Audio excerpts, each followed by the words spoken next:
presentation, what we're going to look at is some basic programming constructs, some ideas that we use when computer programming. So the first is that on a computer, they all operate along exactly the same lines, which is we input something on the left here, which we're going to call data. They then do something to it, which is what's going on inside this big black box. And then we produce some kind of results, which we call the output. And that's on the right-hand side there. Now, the question is, how do we get from the input to the output? And the answer is using these things called algorithms. So an algorithm is an unambiguous series of instructions needed to complete a task. What that means is, first of all, it's unambiguous, so there's only one interpretation of those instructions for any given time, and it also means it's a series of instructions. If we do these, we will get the job done. So algorithms are things like cooking recipes, driving directions, and they're also the things that actually tell, for example, tell the computer how to sort data and the like. One really important thing to get your head around is the idea that a program and algorithm are not the same thing. So an algorithm is a method of solving a problem. A computer program is the implementation of one or more algorithms. So a computer program contains at least one algorithm, but an algorithm is not a program. Now, we've got various examples we could look at. The example I'd like you to think about is the one of searching for a name in a telephone directory. So we've got this list here on the right hand side, which is from an iPhone. It's the phone book application, and I want you to imagine that you're searching through a phone book, an old-fashioned paper type phone book, so a big fat book with lots of names and addresses in, and they're sorted into alphabetic order, and we want to find a person's name. So we're going to look for Ginny. So what we're going to do is we're going to take the book, and first of all we'll look on page 1 and check if her name's there, and if it's not, we're going to flip over to page 2 and we're going to look and see if her name's there. And it's not there, so we're going to flip over to page 3 and look further in the name there, and we're going to keep on doing this until either we find Ginny's name, or certainly we get to the end of the book. And if we get to the end of the book, we know we simply haven't got her name in our phone book. Now, obviously, that was going to take a long time, especially if we've got thousands and thousands of names. But we can think about taking this algorithm and making it more efficient. So let's think about doing that. Well, one thing we could do is we could check every second page. Now, the problem with that, of course, is that if we look on, if Ginny's name happens to be on page 7, we're only going to be checking pages 6 and page 8, so we're going to miss it. But what we might be able to do in that case is we notice that on page, when we check at page 8, we've got Hagrid, so we know we've gone too far, and we can just go back a page. So we can take our improved algorithm and modify it slightly and actually make it work. Now, another way of doing this is to do a binary search, and you may have seen this before. So what we're going to do when we have a binary search is we're going to have a load of data, we're going to check in the middle, and then we're going to throw away half the data, either the half that's to after where we've checked or before we've checked.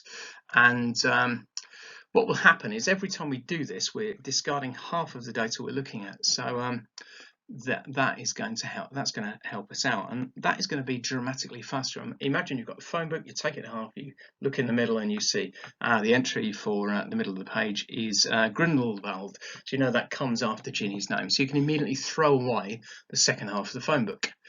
You can then take your phone book, open it in the middle, and you find in the middle there you've got an entry for Dumbledore. Now you know that Ginny's name comes after Dumbledore, so you can throw away the first half of your new miniature phone book. And what you're doing every time you're doing this operation is you're throwing away half the data. Now if you imagine you have a phone book with 1024 entries in it at the top here, after you've checked the middle and thrown away half the data, you've now only got 512 records left. Check half the data, you've got 256.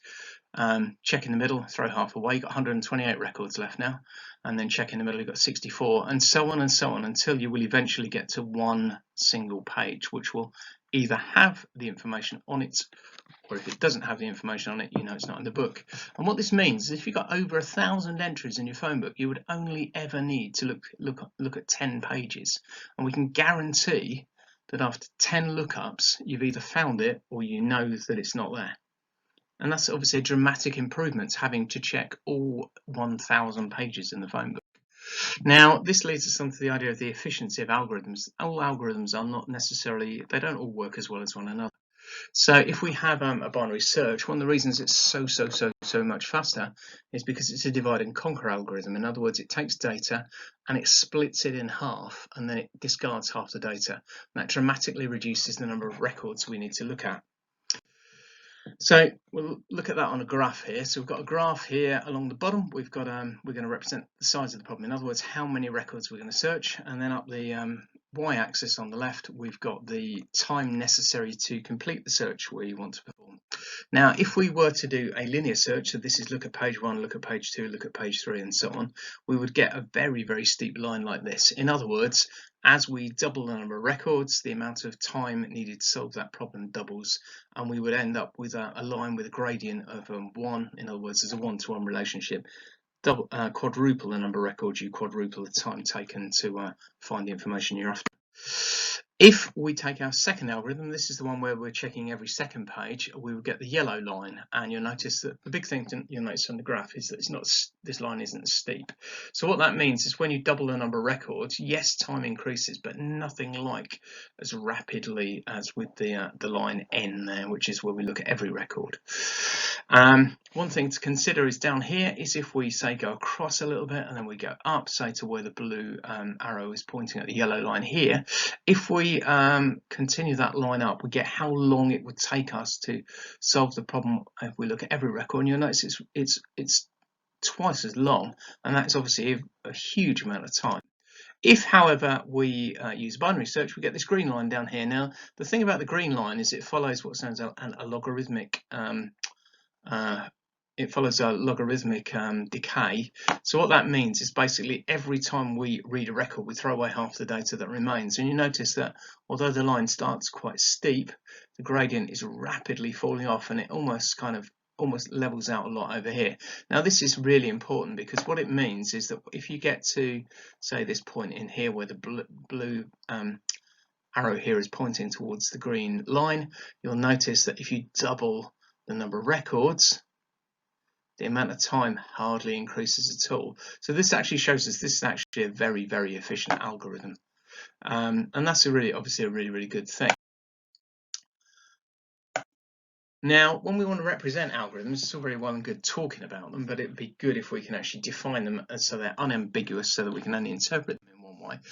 We can do this in a number of different ways. One way we can do it is using a flowchart. So we simply start at the lozenge here where it's a start, and you simply follow the arrows and it tells you where to go next, and eventually you will get to the point where you hit the end of the algorithm. Alternately, we can write them in a text-based English-like format. So we're going to use English here, straightforward English. And the important thing to understand with pseudocode is there's no one formal definition of it. It should be written, but it should be clear, and it should be written in English. Now here's an example of the algorithm that we're going to use to do a binary search in a phone book. We pick up the phone book, we look at the middle page, we check to see if we can see the person. If we are, we call them. If that's the person we want, we call them. If we can't find them, we say, are they earlier in the book? And if so, we open to the middle half of the left half of the book, and then we go back to line 3, which says look at the page, if the person is on the page, and so on. Otherwise, we get the second half of the book, look in the middle, and then go back to line 3 and look for the person, and so on. And if we get down the bottom and none of these conditions have been met, then we've got to the end of the phone book and we quit. Now, this is a pseudocode algorithm for doing a binary search on a phone book.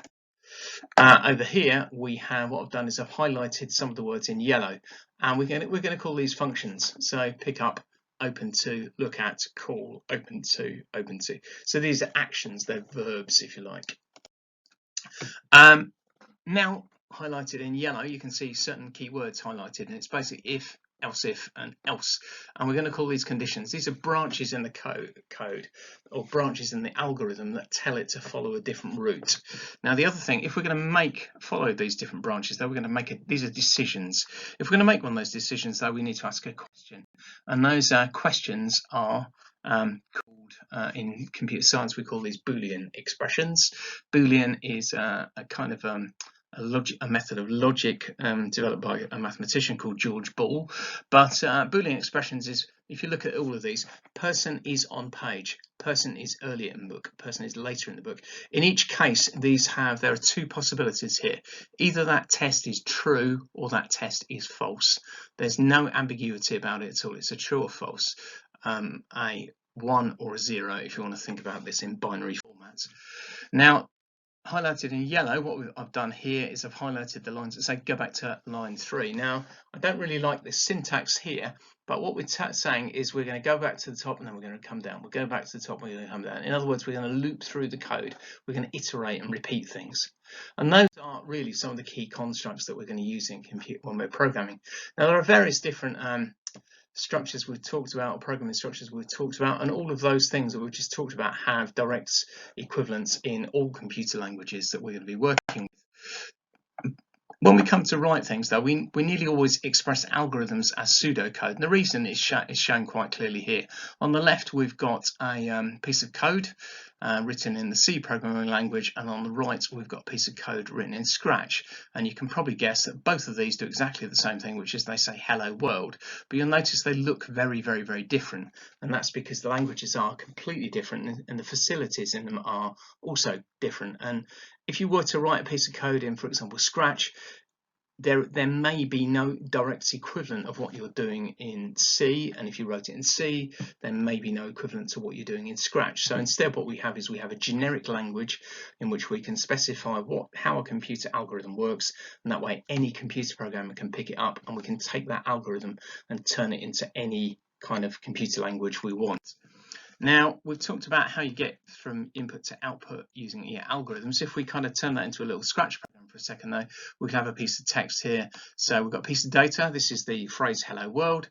We've got the algorithm is to carry out this thing called say, and the result is that the cat says hello world. So we've talked about how you can take a piece of data and use an algorithm into turning it into a real world action, a result.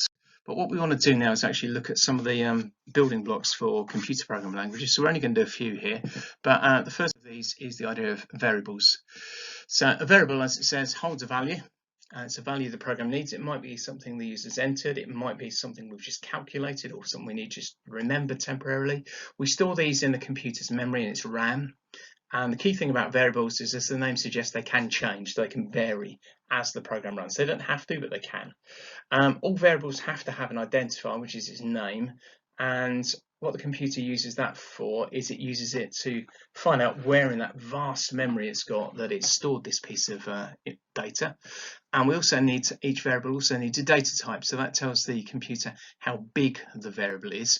And as it says, it enforces some rules about the nature of the data. So, for example, if you've said your piece of data is an integer, you can't put text in it. If it's a Boolean, you can't set it equal to hello and things like this.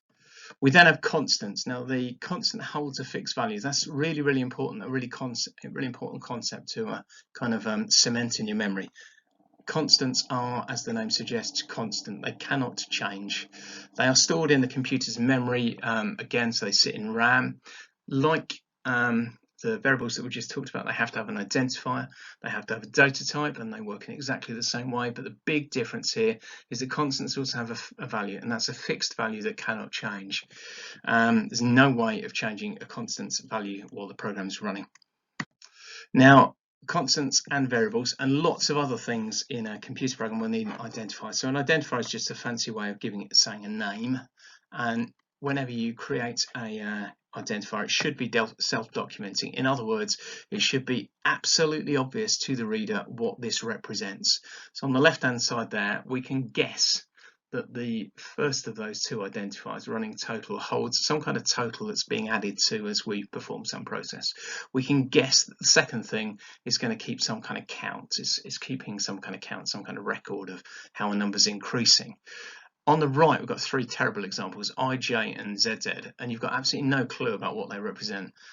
Does ZZ mean the value, the password the person's just typed in? Does it mean the number of steps across the screen? Does it mean the kind of running total that we've just calculated? There's no idea. Those are terrible examples, and they're the kind of thing you want to avoid at all costs.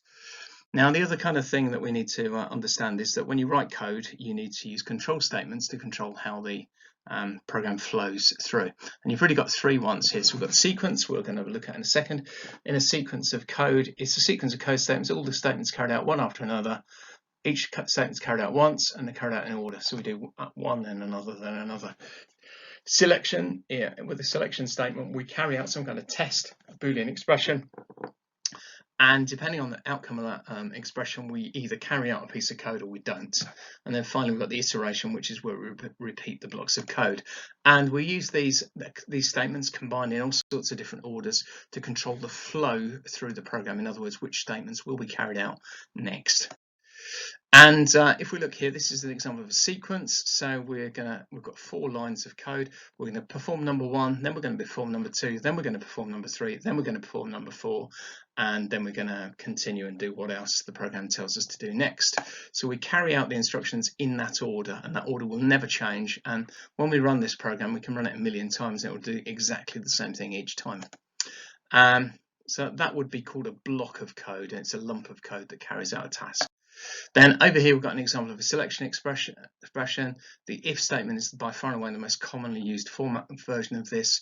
So you'll notice that there's some kind of test. In this case, the test is user ID equals Big Chief and password is let me in. In other words, there are 2 tests we're going to do here. They're combined together using this AND thing, which is known as a logical operator.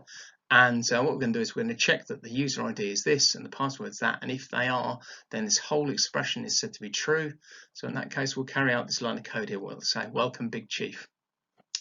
If that expression works out false because either the username was not Big Chief or the password was not let me in, or both of them were false, then what will happen is we'll output to the screen invalid login details, and we'll go down the second branch. So in other words, that test, the outcome of that test controls whether or not we're going down branch 1 or branch 2.